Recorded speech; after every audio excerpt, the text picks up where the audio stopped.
La polygamie, il y a son bon côté et son mauvais côté. Mais on est beaucoup plus accroché au mauvais côté parce que nous ne voulons pas partager. On se dit que la polygamie est un fléau. Mais ce n'est pas un fléau. Pourquoi nous ne voulons pas de la polygamie, chères dames? Et souvent, les femmes, elles veulent même pas parler, elles veulent pas entendre parler de la polygamie parce qu'elles veulent pas partager.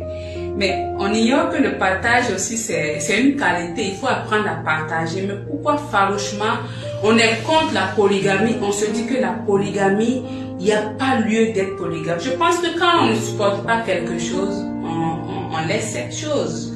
Mais une fois qu'on accepte rester, c'est parce qu'on est en mesure de supporter.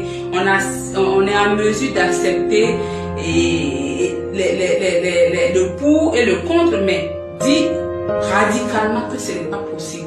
Lutter radicalement contre ce système qu'on essaie de prendre comme un phénomène, je pense que c'est trop parler. Je pense aussi que une femme qui ne veut pas du tout de la polygamie, c'est une femme qui a déjà une expérience de la polygamie. Quand je dis une femme qui a une expérience de la polygamie, ne veut pas dire une femme qui est restée mariée à un homme polygame, mais plutôt une femme aussi qui est sortie avec un homme marié. Puisque si tu n'as pas d'expérience, tu n'as rien vécu, tu n'es pas bien placé pour pouvoir parler, pour pouvoir savoir les inconvénients de la polygamie. C'est quand tu vis cela que tu es en mesure de savoir que quand tu vis dans un foyer, dans un couple polygame, tu es obligé d'être de vivre ci et ça. Mais si tu ne l'as pas fait, tu ne peux pas porter de jugement sur quelqu'un d'autre qui sort avec un homme marié. Parce qu'aujourd'hui, quand vous voyez les dames, net, quand on dit qu'il y a telle personne, telle fille, telle femme qui sort avec un homme marié, on veut la juger, on la traite de tout, on la traite de monstre, on la traite de sorcier, on lui donne tous les mauvais noms. Mais c'est parce que toi aussi tu as vécu ça et tu as infligé certaines souffrances à ta camarade femme. C'est ça maintenant, tu évites que cette même souffrance ne vienne vers toi. Et tu es obligé maintenant de lutter, d'affronter, de te mettre en adversité contre cette dernière. Sinon en réalité tu restes zen. Dès que tu te fais confiance, tu restes zen. Si tu ne peux pas supporter, mais tu pars. Si tu n'es pas en mesure de rester dans un couple polygame, mais tu pars. Tu n'es pas obligé de t'empêter, de t'afficher, de crier, de montrer sur tous les toits. Ça n'a rien à voir avec être sainte. Non, ça n'a rien. C'est un choix de la vie. Et le choix, on l'assume. Soit tu veux, soit tu ne veux pas. Soit tu te fais confiance et tu te dis que bon, dès que ça vient, j'essaie d'assurer. Ou tel que je suis, ce n'est pas évident que mon homme trouve meilleur que moi. Donc ça veut dire que tu es là, tu es sereine, tu te dis qu'il n'y aura pas quelqu'un qui viendra, il va beau tout faire, mais je resterai seul. Mais dès que tu commences à surveiller, à contrôler, à espionner, à l'isoler de tout le monde, à apprivoiser sa liberté, pensant forcément qu'il va ramener une autre qui va venir sur toi, ou peut-être il y a quelqu'un qui est en train de partager ta chose, c'est que le problème vient de toi. Le problème vient forcément de toi. Et il faut que tu te revoies. Le problème ne vient pas de celle que ton mari allait draguer, celle qui sort avec, ou celle qui convoitise ton foyer. Mais le problème vient de toi. Parce que toi-même, tu as eu déjà à convoitiser un foyer auparavant. Et tu sais que la manière dont tu as fait n'était pas bien. Donc tu as peur que cette même manière ne revienne encore en retour vers toi. Donc tu es obligé de faire du bruit pour essayer de contrecarrer. Tu es obligé de faire une jalousie malsaine. Parce que ça s'appelle une jalousie saine, c'est une jalousie malsaine. Tu veux montrer à l'homme en réalité que toi tu es bien, mais au fond tu n'es pas bien. Tu n'es pas bien. Parce que tu ne lui montres pas qu'en réalité, toi, tu es unique en ton genre, tu es spécial. Et même s'il part, il tourne, il faut qu'il revienne te voir, il te trouvera spécial.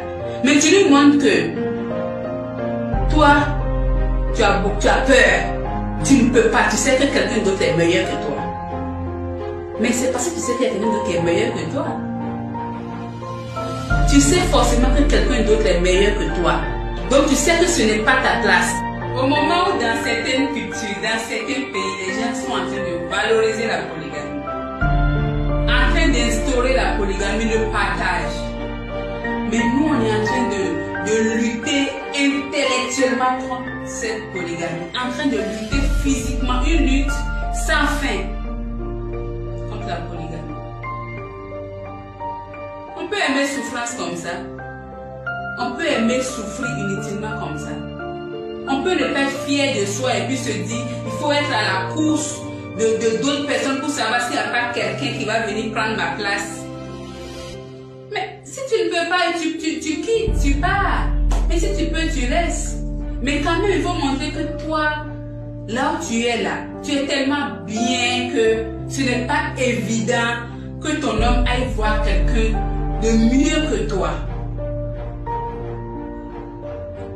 Tu es tellement bien que ton homme même là, il sait que si forcément, lui il te laisse là, tu auras mieux que lui.